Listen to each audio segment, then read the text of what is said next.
नमस्कार मेरे भाइयों और बहनों, आप सबका हमारे नॉलेज ग्रो हिंदी ब्लॉग पर स्वागत है। क्योंकि दोस्तों, आज मैं आपके साथ भगवत गीता के ये 21 सूत्र शेयर करने वाला हूँ जो आपकी जिंदगी बदल सकते हैं।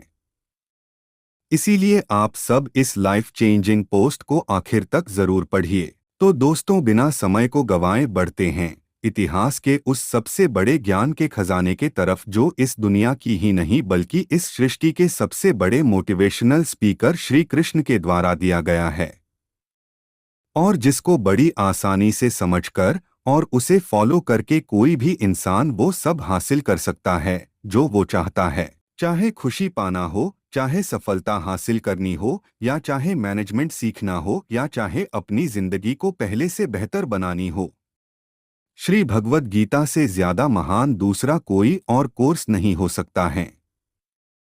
मैं आपको सिंपल से सिंपल शब्दों में कैसे भी करके भगवत गीता सार इन हिंदी में अच्छी तरह से समझाने की कोशिश करूंगा। दोस्तों, एक बार पुराने टाइम में एक गांव में एक गरीब औरत रहती थी, और जब उसको एक बच्चा हुआ तब वो बिल्कुल स्वस्थ था। लेकिन एक बार किसी इंसिडेंट के वजह से उस बच्चे के हाथ की एक उंगली कट गई। उस बच्चे की माँ बहुत दुखी हो गई और वो सोचने लगी कि मेरे बच्चे के साथ ही ऐसा होना था। और वो औरत हमेशा भगवान को इस बात के लिए कोसती रहती थी कि पता नहीं भगवान को मेरे से क्या दुश्मनी थी कि मेरे ही बच्चे की उंगली काट ली। समय बीतता गया और उस गांव में एक दिन साधु के वेश में एक मायावी राक्षस आया। वो राक्षस अपनी शक्तियां बढ़ाने के लिए बहुत सारे बच्चों की बलि चढ़ाना चाहता था। औरत के बच्चे को भी किडनैप कर लिया। लेकिन जैसे ही वो राक्षस उस बच्चे की बलि चढ़ाने लगा तो उसको अपनी गुरु के द्वारा बताई गई शर्त याद आ गई कि जिस भी बच्चे की तुम बलि चढ़ाओगे ना, उसके सभी अंग सही सलामत होने चाहिए। और उसके बाद उस राक्षस को मजबूरी में उस कटी हुई उंगली वाले बच्चे को जिंदा छोड़ना पड़ा। उस दिन इस बच्चे के माँ को यह रियलाइज हुआ कि इस दुनिया में जो कुछ भी होता है ना, चाहे वो अच्छा हो रहा है या बुरा हो रहा है, वो कभी भी बिना किसी कारण के नहीं होता है। दोस्तों, ऐसा हो ही नहीं सकता है कि इंसान का शरीर एक सेकंड के लिए भी बिना कर्म किए रह सके।